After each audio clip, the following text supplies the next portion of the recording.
yarns. Hello everyone, welcome to Spinner of Yarns. Today we are going to read a story. Amma tell me about Ramayana. It is written by Bhakti Mathur, illustrated by Malshri Sammani. The story of Ram, the righteous prince, written ages ago by the poet Valmiki.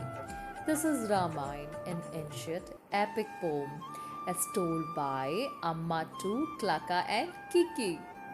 Beloved prince of Ayodhya, next in line to be king, banished to the forest at his stepmother's behest, fought the demon Ravan to rescue his wife, helped by an army of monkeys in his quest. Sounds interesting? Let's read the story. Klaka hopped onto Amma's lap, for finally it was story time. Amma had promised to tell them the story of Ramayana in rhyme. Amma started. Ramayana is an ancient poem written by the great poet Valmiki about the life and deeds of Prince Ram. Listen closely, dear Klaka and Kiki. Once upon a time in Ayodhya, ruled the mighty King Dashrath. Blessed, he was with four brave sons Ram, Lakshman, Shatrughan, and Bharat. Ram, the oldest, was loved by all. His virtues knew no bound. Kind, wise, and a brave warrior, unmatched on the battleground. When the time came to name the next king, Dashrath chose Ram. Who else could it be? All of Ayodhya was thrilled with the decision. The citizens celebrated the news with glee. All except Kekai, Ram's wicked stepmother, who wanted Bharat, her son, as king of the land. Mad with anger, she threw a big tantrum, forcing Dashrath to listen to her demand.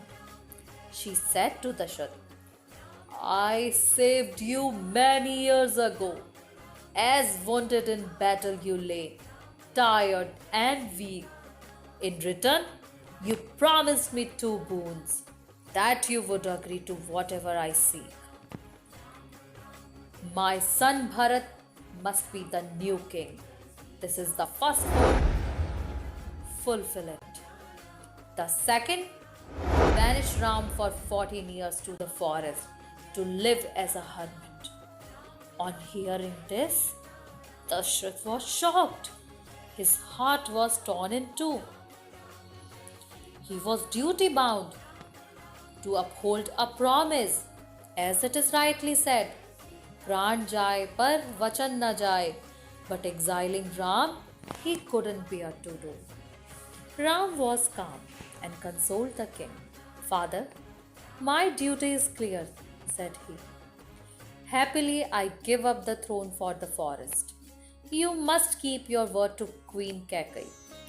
Sita, his wife, and brother Lakshman said, Ram, we too will go with you. Our place is by your side and together. We will see these 14 years through.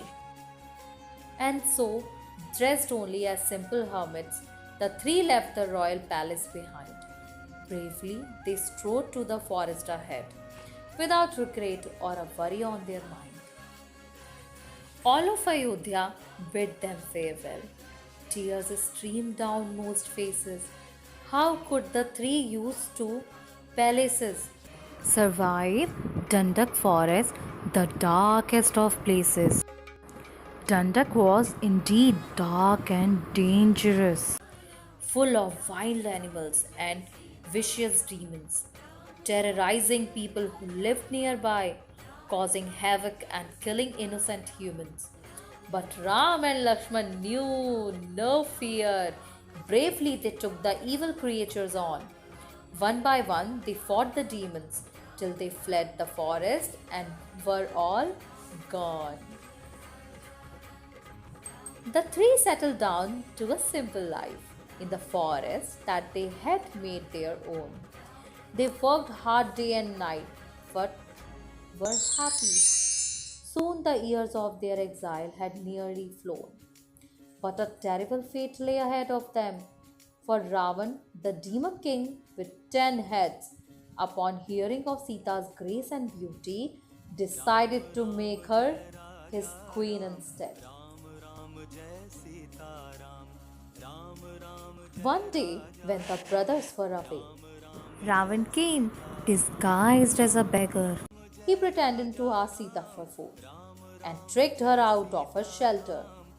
Throwing Sita onto Pushpak, his magical chariot, swiftly towards Lanka, did Ravan make his way? For that was his kingdom, far across the ocean, where he and his mighty demon army held sway. When Ram found Sita gone, he was worried beyond belief. Quickly they set off in search of her. Ram could hardly control his grief. They soon came upon a dreadful sight, for there lay Jatayu, a majestic bird, with one wing most cruelly cut off, badly battered in a pool of blood.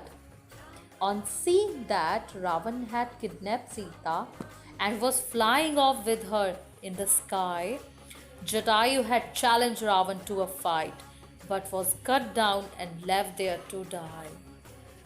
Ravan has taken Sita to Lanka, said Jatayu. I tried to stop him, but he prevailed.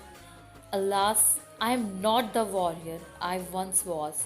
I am sorry, O Ram, that I have failed. Hush, brave Jatayu, wept Ram. I cannot thank you too much. The bravest of words are you and will go down in history as such. Ram and Lakshman set off to Lanka at once. Passing through Kishkinda, the monkey kingdom, there they luckily met the mighty general Hanuman, who was renowned for his bravery and wisdom. On hearing of Ravan's evil deed, Hanuman pledged Ram his aid. An army of monkeys and bears was raised. Together they marched to Lanka unafraid. They reached the edge of the ocean, and there, across, was Lanka for all to see. But was this the end of the road for them? For how were they to cross the mighty sea? They sat for days at the ocean's edge. Their efforts seemed a complete loss. Finally, Ram prayed to the sea god to help them find a way across. The sea god answered their prayers. A miracle occurred as they watched in awe. Stones and rocks started to float on water. They built a bridge to reach Lanka's shore. There, a vast army stood ready and armed, and so began a most fearsome war. People say that such a great battle had never been fought before. The monkey warriors were quick and fought with courage and skill. Ram's and Lakshman's magical arrows did thousands of demons kill. The demons too fought with valor, and never did they seem to tire. They fell upon the monkey army and did fight fire with fire. Finally, Ram and Ravan met, and a fearsome duel did ensue. Ram's arrow cut off Ravan's head, but in its place, a new one grew. 10 times did Ram cut off Ravan's head, and 10 times a new one sprang up in its stead. Ram then remembered that his navel was where Ravan's life force did flow. Picking out a flaming golden arrow, he carefully released it from his bow. As the arrow hit Ravan's navel, time seemed to stand still. Very slowly he fell to the ground. The evil demon was finally killed. Victory was Ram's as Ravan lay dead. The monkey army rejoiced with festivity, but Ram had only one thing on his mind. He rushed to have Sita released from captivity.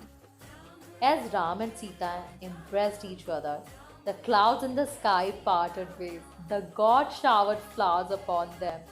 The sun bathed them with its golden rays. The 14 years of Ram's exile had also finally come to an end. It was time to return to Ayodhya, be united with family and friends. Carrying the three on his mighty shoulders, Hanuman flew to Ayodhya that very night. As they got nearer to the city, they were guided by thousands of diyas giving off a golden light. You see, the people of Ayodhya had remembered that the 14 years of Ram's exile had passed, and so they had lit up diyas across the city to welcome Ram back in their midst at last. Ram was crowned king of Ayodhya. It was a joyous celebration. For many years, his rule did last. He reigned over a happy, just nation. So that was the Ramayana, dear boys. An epic tale that has lots to teach you. How you too can choose to be like Ram. Learn to embody his godness and virtue. Learn from Lakshman, a brother's loyalty, and from Sita, the idle companion and wife. Learn from Hanuman how true love for Ram can guide you through your entire life. Thank you so much. I hope you like the story. Wish you all very happy and prosperous Diwali. Jai Shri Ram. Please like, share, and subscribe my channel Spinner of Yarn. Still connected to the next story. Bye bye.